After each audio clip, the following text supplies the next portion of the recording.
Salut les marques et les smarts et bienvenue dans le G1 Climax Report de Catch-Up, le petit bulletin quotidien qui vous résume toutes les journées du plus gros tournoi de catch du monde, le G1 Climax 28 de la New Japan Pro Wrestling. Alors, on doit être à la 6e ou 7e journée, c'est la journée du 21 juillet. On a des gros matchs, encore une fois, aujourd'hui. Je vous rappelle que c'est le bloc B, le bloc de la mort. Et ben on va commencer tout de suite. C'était la 6e journée, voilà, que je ne vous dise pas de bêtises. On commence avec un match qui serait pour la blague un petit peu, mais qui va se révéler fort réussi. Kota Ibushi contre Toru Yano. Alors, Ibushi, il faut savoir qu'il avait été battu dans un G1 précédent par Yano très très rapidement. Je crois que c'est le record de rapidité d'une défaite dans le tournoi. Et bien cette fois-ci, il compte pas se laisser faire, ce bon vieux Ibushi.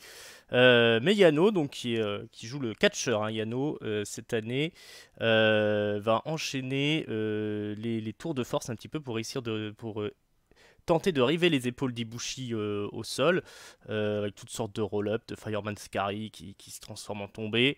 Assez efficace Toru Yano dans cette première phase de match.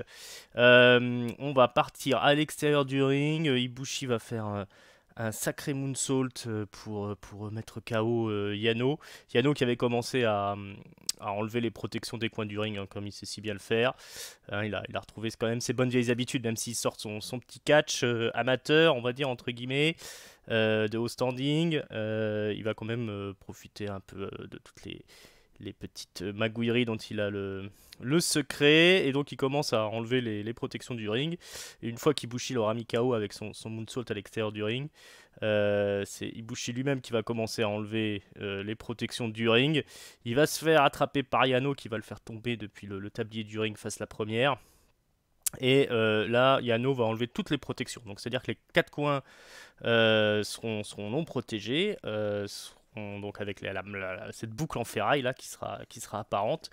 Et alors après quelques essais infructueux, Yano va réussir à envoyer plusieurs fois Ibushi dans le coin du ring se détruire le dos. Lui aussi, hein, il ira faire un petit tour dans le coin du ring, il n'y a pas de raison. Et on va continuer comme ça tout le long du match avec un Yano qui est vraiment fourbe. Il va aussi attacher les mains d'Ibushi avec ses protections de poignet là. Hein, vous savez, ces bandes adhésives là qu'ils utilisent pour mettre autour de leur poignet. Donc il en a deux ou trois cachés sur lui. Et il va les utiliser pour menotter en quelque sorte Ibushi, qui va quand même réussir à placer quelques gros kicks pour se défendre et un magnifique dropkick aussi pour un peu faire reprendre la direction du match. Mais malheureusement, sur ce match-là, Toru Yano sera le plus malin. Un low blow bien placé quand l'arbitre a le dos tourné, un roll-up des familles. Et à la surprise générale, c'est la défaite d'Ibushi et Toru Yano qui marque ses 2 premiers points du tournoi. Donc décidément, Ibushi Yano, c'est un peu comme Suzuki Yano. Tout ça, c'est à l'avantage de Toru Yano. Alors moi, j'ai trouvé ce match vraiment très très très réussi, très distrayant dans un style plutôt humoristique entre guillemets. On est un peu dans du comedy wrestling, comme on dit, hein, chez les esthètes du catch. Donc j'hésite pas, je vais mettre... est-ce qu'on peut mettre 4 étoiles à un match de Toru Yano? Et bien moi, je vais mettre 4 étoiles. Très bon démarrage pour cette petite journée de tournoi. On enchaîne avec une revanche Sanada contre Zack Sabre Jr. On se souvient que Zack Sabre Jr. a déjà fait taper Sanada, il a déjà fait abandonner dans des rencontres précédentes. Et ben cette fois-ci, Sanada est préparé, il va répondre à tout ce que lui envoie Zack Sabre Jr. en termes de catch, de map wrestling. Hein. Toutes les prises de soumission que va essayer de tenter Zack Sabre Jr. va être contrée par Sanada. Il y a notamment une séquence où Zack Sabre Jr. est piégé en full Nelson. Il va s'échapper, mais Sanada va le reprendre. Ils vont faire ça au moins une bonne quinzaine de fois. Des enchaînements de roll-up dans tous les sens où à chaque fois Sanada va s'en sortir. Pareil au niveau des clés de bras ou des choses comme ça. Sanada est vraiment supérieur. À tel point que il va réussir à placer son Skull End. Ce sera finalement contré par un Octopus, mais il va quand même réussir à s'en sortir. Sanada pour pratiquement piner Zack Sabre Jr. Et à la fin, c'est encore Sanada qui est le plus fort, puisqu'il va réussir à faire un espèce de ponté roll-up pour la victoire. D'habitude, c'est Zack Sabre Jr. qui fait ce genre de prise. Mais sur ce coup-là, c'est Sanada qui la porte et c'est lui qui remporte la victoire. Belle démonstration de Sanada, joli match de map wrestling à l'anglaise quasiment, très très technique. J'ai vraiment beaucoup aimé ce match. Je suis content de voir Zack Sabre Jr. Se prendre la fessée par Sanada qui est quand même censé être l'avenir de la New Japan. Donc il faut une belle victoire pour Sanada face à Zack Sabre Jr. Zack Sabre Jr. C'est une attraction si vous voulez. Hein, la New Japan, ça va être un méchant qu'on va sortir comme ça de temps en temps. Y a un mec qui va faire mal, qui sera dangereux, qui peut blesser, qui peut détruire une carrière en travaillant par exemple un genou, une partie du corps et la blesser de manière définitive. Donc il faut que Sanada ait une grosse victoire sur Zack Sabre Jr. et c'est fait, puisque Sanada tout doucement il va falloir qu'il monte un petit peu dans le roster, il en a toutes les capacités. Donc moi j'ai mis 4 étoiles et demie à ce match, principalement parce que c'est des matchs originaux et que vous verrez pas partout. Donc voilà, c'est pour ça. Comme je vous ai dit, à partir de 4 étoiles, c'est des matchs qui sont à voir.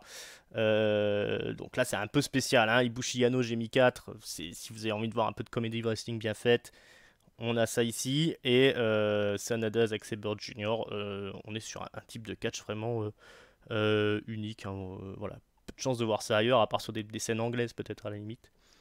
On va revenir à quelque chose de plus classique avec le match suivant. C'est Tetsuya Naito qui affronte Juice Robinson.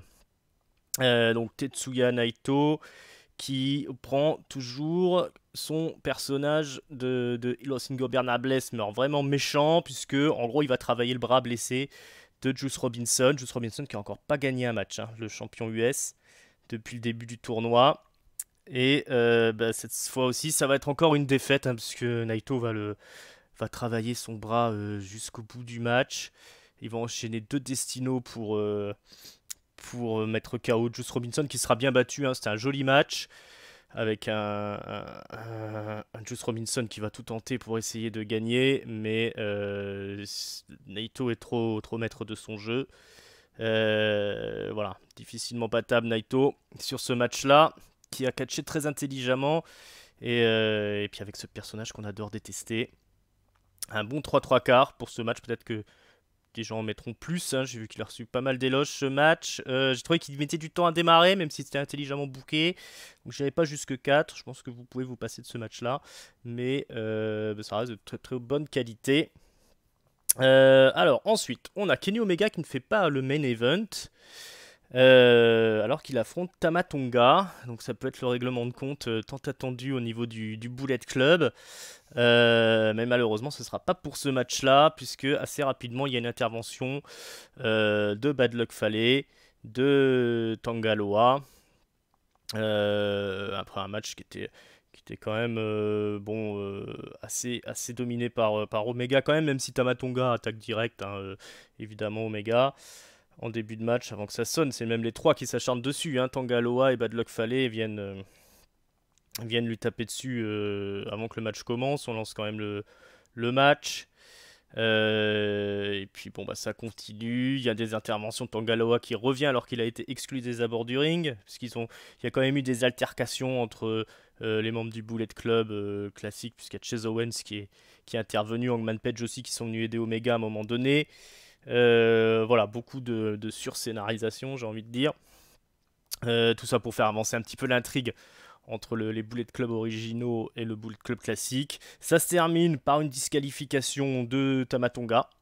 Au final, l'arbitre en a ras-le-bol encore une fois et il lance la disqualification de Tama Tonga après une énième intervention de Tangaloa. L'arbitre va même se prendre un gunstun, hein, un RKO de Tama Tonga. Donc on sait que l'arbitrage c'est pas toujours top à la New Japan. Là quand même ils font leur boulot. La disqualification de Tama Tonga qui est mal barré pour gagner le tournoi s'il continue avec des des tactiques aussi peu intelligentes. Mais voilà, ça fait avancer la rivalité entre les deux clans du Bullet Club, les Bullet Club originaux, dirigés par Bad Luck Fale avec Tamatonga en bras droit, évidemment, et de l'autre côté, Kenny Omega, la Golden Elite. Voilà, donc bon, match 2,5, je dirais. C'était pas mal le temps que ça a duré, mais bon, tout ça se termine en queue de poisson, puis il n'y a rien eu d'exceptionnel dans le match. Et donc, si on n'a pas eu Kenny Omega en main event, c'est parce qu'on a un affrontement 4 étoiles, hein, même. Ça va être 5 étoiles cet affrontement-là. Hiroki Goto contre Tomohiro Ishii.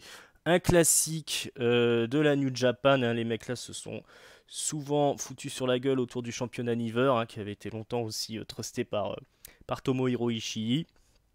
Donc là, bon, à l'heure actuelle, c'est Goto le champion. Ishii est dans la place. Ça va être tout ce qu'on aime à la New Japan. Hein. Tout ce à quoi vous pensez quand vous pensez regarder du strong style, vous l'avez dans ce match-là. Deux gros Golgoth qui se foutent sur la gueule. C'est très très stiff avec des grosses cordes d'allonge, des grosses lariats, des souplesses en veux-tu en voilà. C'est très très accroché. Il y a des coups de boule, il y a des superplexes. Des contres, des recontres, des contre-contres, des enchaînements de chop, hein, des à toi à moi, gros coups de coude. C'est assez exceptionnel, les mecs ont un timing parfait, ça va vite.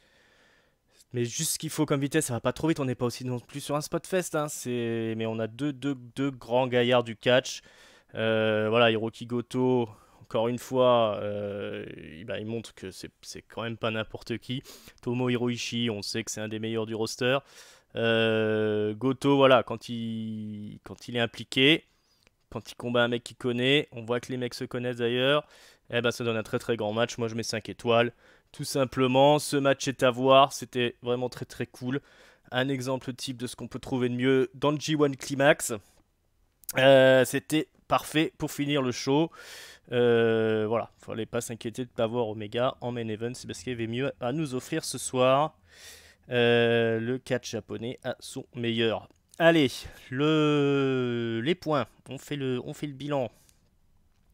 Donc, pour cette journée dans le bloc B, toujours en tête Kenny Omega, hein, parce que du coup, il est à 3 victoires.